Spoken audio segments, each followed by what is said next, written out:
नोएडा से दिल्ली के किसान घाट के लिए यूपी के किसान कूच कर चुके हैं। इस बीच किसानों का एक वफ्द वजीर ज़राअत से मुलाकात के लिए वजारत ज़राअत में मौजूद है। किसानों का 11 रुकनी वफ्द वजीर ज़राअत से किसानों के मुतालबात पर गुफ्तगू कर रहा है।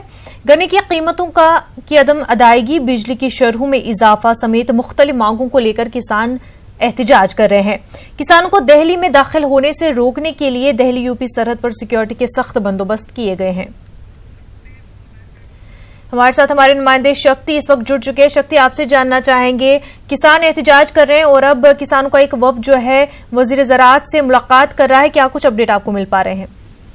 देखिए, बिल्कुल एक डेलीगेशन गया हुआ है एक किसान भवन दिल्ली में जो स्थित है, वहां पर कहते मिलने गया हुआ है और कहते मिलने के बाद क्या डिसीजन होगा, क्या निकल कर आएगा, ये तो कुछ देर बाद ही पता चलेगा। फिलहाल जो किसान है वो दिल्ली यूपी जो बॉर्डर है, कहते यूपी गेट पर वहाँ डटे हुए हैं, जमे हुए हैं और उन सबका कहना है जब तक हमारा जो डेलीगेशन गया हुआ वो आकर हमें नहीं बताता कि वहाँ पर क्या बातचीत हुई है और जो हमारी मांगे हैं वो मानी गई हैं या नहीं मानी गई हैं, उसके बाद ही हम ये रास्ता साफ करेंगे। इस रास्ते से हम हट जाएंगे। 11 दिन का ये आंदोलन है। 11 दिन पहले ये जो आंदोलन है पश्चिम उत्तर प्रदेश के सहारनपुर से इसकी शुरुआत हुई थी, जो कि कल इन्होंने अपना डेरा नोएडा में जाके जमाया था। उसके बाद इन्होंने अपना रूट चेंज किया, जिसके बाद जो NH-24 है वहां पर एकत्र हुए और उसके बाद सीधा ये दिल्ली गाजियाबाद जो यूपी बॉर्डर कहलाया जाता है, यूपी गेट कहलाया जाता है, जहां पहले भी एक आंदोलन हुआ था, एक साल पहले हुआ था, किसानों का आंदोलन हुआ था, जिसमें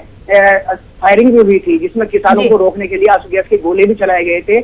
कहते वही एक आंदोलन फिर दोबारा से यहाँ देखने को मिला। लेकिन इन किसानों का ये कहना है कि हम कोई भी उग्र प्रदर्शन नहीं करेंगे।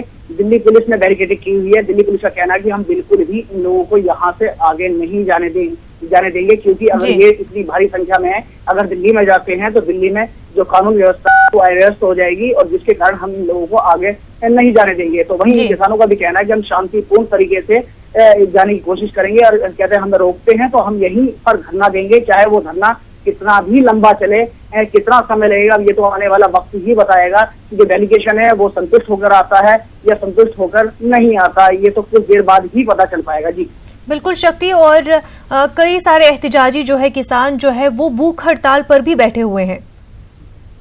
बिल्कुल भूख हड़ताल है, धूप है, काफी गर्मी है और सड़क है, काफी गर्म कहते हैं मौसम है, उसके बावजूद ये किसान वहीं पर डट गए हैं और साफ तौर पर कहना है कि क्या जो बिजली की दरें हैं वह काफी बढ़ा दी गई हैं, जो भी किसान नहीं चुका सकता। इनकी जो दो प्रमुख मांगे, एक है गन्ना भुगतान की, जो कि किसान पश्चिमी उत्तर प्रदेश में जो गन्ने की पैदावार है बहुत ही ज्यादा है और यही इतना गन्ना पैदा होता है कि उत्तर प्रदेश में जगह जगह ये गन्ना पहुंचाया गया, इसकी जो मिठास है वह पहुंचाई जाती है ऑल ओवर इंडिया में। तो कहना है कि जो गन्ना है, गन्ने का हमें भुगतान सही समय से क्यों नहीं होता। वहीं उत्तर प्रदेश सरकार हमेशा कहती है कि हम गन्ना भुगतान के लिए कदम उठा रहे हैं, लेकिन वह गन्ना भुगतान 100% क्यों नहीं हो पाता और क्यों हमें नहीं मिल पाता। हम अगर आज आप कहते हैं अपना गन्ना चीनी मिलों में डालते हैं तो हमें 2 साल बाद 3 साल बाद किस्तों में उसका पैसा मिलता। आखिर ऐसा अन्याय हमारे साथ क्यों होता है? हम अन्नदाता हैं तो अन्नदाता का हमें अधिकार कहते हैं हालांकि क्यों नहीं मिल पाता है। बिल्कुल शक्ति, बेहद शुक्रिया आपका तमाम तर तफसीलात के लिए।